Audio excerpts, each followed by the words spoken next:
You got two Mr. Chairmans here. Yes, sir. Mr.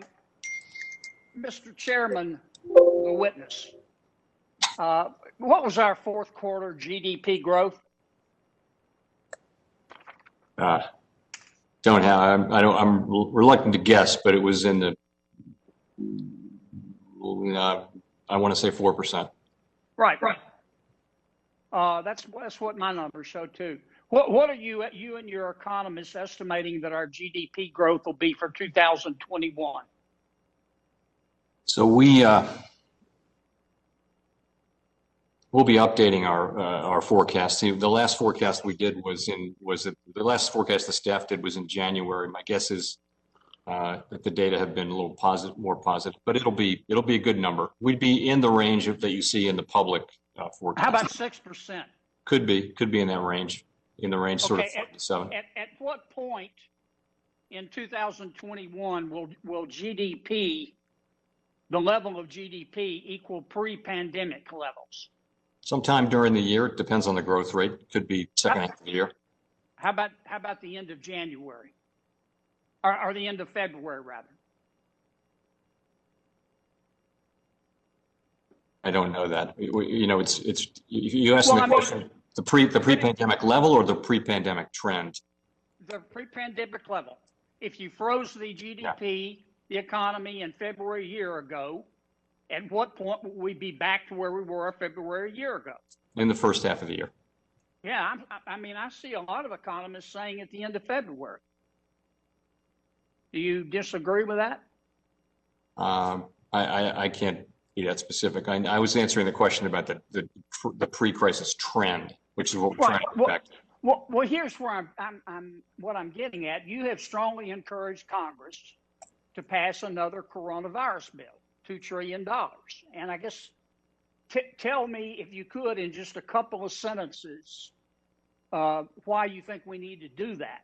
If we're looking at 6% GDP growth this year, and as soon as the end of this month, we'll be back where we were in February 2020.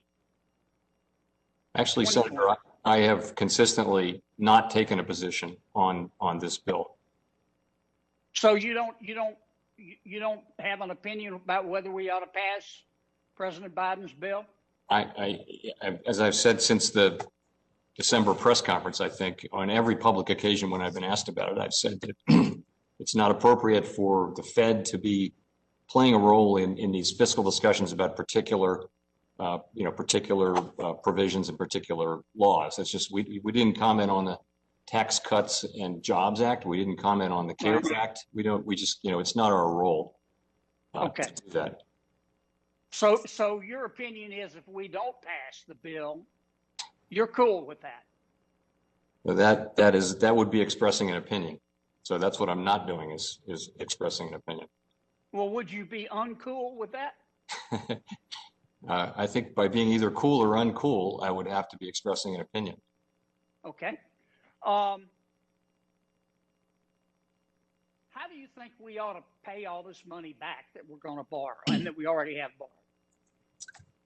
I think that we will need to get back on a sustainable fiscal path, and the way that has worked when it's successful is you just get the economy growing faster than the debt.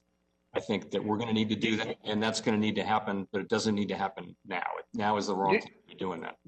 Do you think we ought to go Catwoman on the budget and actually look for savings there? Go Catwoman?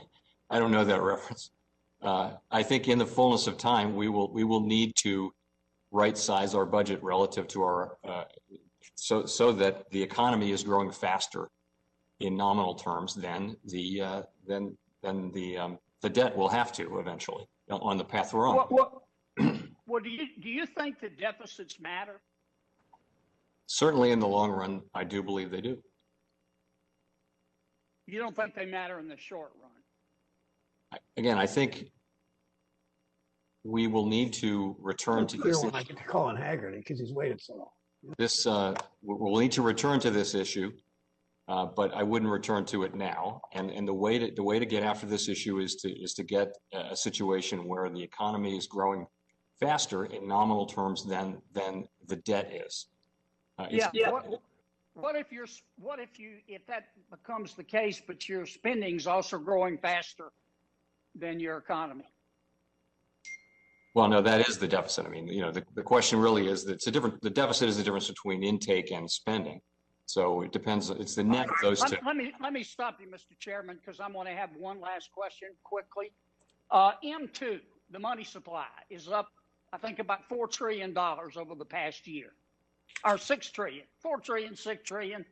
What's a few trillion? It's up 26%, the highest amount since 1943. What does that tell you?